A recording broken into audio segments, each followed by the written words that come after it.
and welcome back to my channel. If you're new here, I want to welcome you. This is the Dr. Shabai Show, and on this show, we talk about modern women versus traditional women. We talk about how feminism has failed us. We talk about anything that's going on in the news or anything that you want to talk about. So today, I want to talk about why men have to be extra careful while they're dating in the workplace. There's so many reasons why, but before we get started, please like this video, subscribe to my channel, and also hit that notification bell so you can be alerted whenever I put up a new video. So let's get started.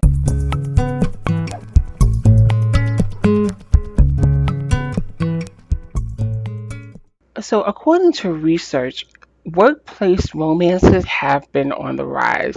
Even though some employers are still having their employees work virtually, they are still finding that workplace romances are really becoming popular because a lot of people aren't going out anymore, so they really look in their workplace to find a mate. While workplace romances can be exciting and, gratifying, however, it can be very, very problematic and precarious as well. But for men in particular, engaging in workplace dating requires an additional level of caution as they face a multitude of unique challenges and risks. And so I kind of want to talk about why is it so different for men? And so if you remember TJ Holmes and Amy Robach back in January, the news story broke that they were dating, and it was just as if TJ Holmes was just all over the place. They revealed all the different relationships he had on set, and it was just, it was almost as if he was the villain and he took advantage of all these women. Workplace romances are not illegal. It can be very unethical, and sometimes it can cost you your job.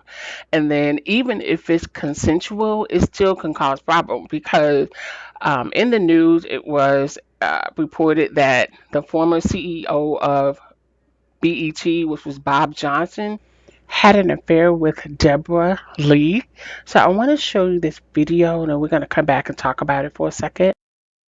Place. Right. You talked about your working and personal relationship with your former boss at BET, Bob Johnson. Right. So what is your advice about that, the power dynamics for women in the workplace? Right. Well, I wanted to tell that story because the power dynamics are so important in a relationship, and especially if you're having a relationship with someone you work for. Right. And we all know the potential pitfalls. I worked for Bob Johnson for 10 years before we had a personal romantic relationship, and he was a mentor and he pushed me, and he's responsible for a lot of my success. We did have a relationship while we were both married. We ended up both divorced, and then people knew about the relationship. The company knew, public, we started going places together. The downfall of a relationship like that is if you want to get out of it. And that's the part where it came, and I wanted to break up. I saw it wasn't a long-term relationship, and my job and my career was held over my head. And it was like, well, if you want to break up with me, then you can leave tomorrow. So I'm gonna cut it off there. And so there's some things that we just have to look at. Number one, she was there for over 30 something years. And what's interesting, she did say that he was her mentor and that he was responsible for a lot of her success. But yet, here we are 20, 30 something years later, she is playing the victim. The part that I don't understand is that she got exactly what it was that she wanted, which was to be the CEO of BT. And so now in this book that she wrote, where she plays the victim, she has a problem with this relationship, and it was a consensual relationship, so it's her word against his word, and it's mind-blowing that she's doing this to someone who she called a mentor. And that's why it's so important that men understand what you do can come back and haunt you later. So that's why it's just best to stay away from any type of romantic relationship in the workplace. The other part that I want to touch on is that even if you are a man and you don't date anyone, you do your job really well, you don't mess with anyone, but you still could get slapped with a sexual harassment case. even like I said, if you didn't do anything.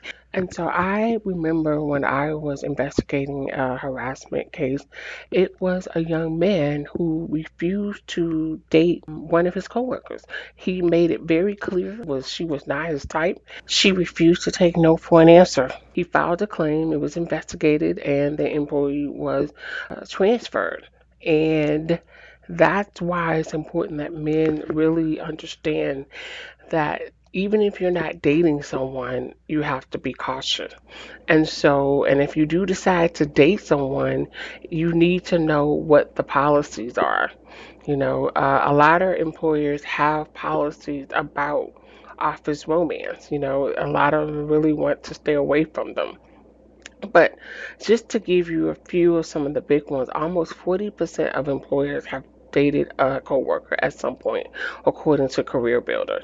The Society of Human Resource Management says 99% of companies have policies about workplace relationships. So that means all companies have one. Maybe a small percentage do not. When you think about Google, Facebook, and Intel, they make their employees tell their bosses or the HR department about their romantic relationship with colleagues. So this is so they can deal with it if any issue were to come up. Netflix is straight up banned all romantic relationship between coworkers. They don't want any type of conflicts that could affect the workplace. Starbucks is a little different. They let their employees date, but only if they sign a love contract that sets some rules and limits. I like that idea. Love contracts. I always said that love contract is what will bring marriage and relationships back. So in some lines of work, like healthcare and education, it's a strict no-no. So in recent years, there's been a lot of talk about sexual harassment at work. And again, the Me Too movement is making it believe all women. So as a man, you have to be very diligent of making sure that you cover your own self because I'm going to be honest, we have rules out here that are catered to women. And there are some women who will use the system against a man who is innocent. And the way that it's set up, if he doesn't cover himself and doesn't have anything or any receipts to come back to protect him, his career, his life could be destroyed. So that's why it's so important that we do this video and I let men know if you're in the workplace and you're trying to date, you want to make sure that you have something in writing where this woman says you are having a consensual relationship. This is what we're agreed to do. But even then, that may not even, save the man because even if he's cleared of wrongdoing, he still could be looked at as someone that the company doesn't want to, deal with and still try to make his job harder or ask him to leave just to get rid of the negative drama that's surrounded by him. So that's why it's so important, that men understand the cautions and the risk of dating someone in the workplace. Because look at Bob Johnson. He did nothing but try to help this woman, and here she is going back to say that, hey, he held her job over her head, even though she became the CEO and all that other stuff. So that is my thought on the situation. I would love to hear what you think. So please leave your comment. And I really, really appreciate you for watching my video. Please like it and subscribe. And until next time, I will see you later. This is Dr. Shabbat. Bye.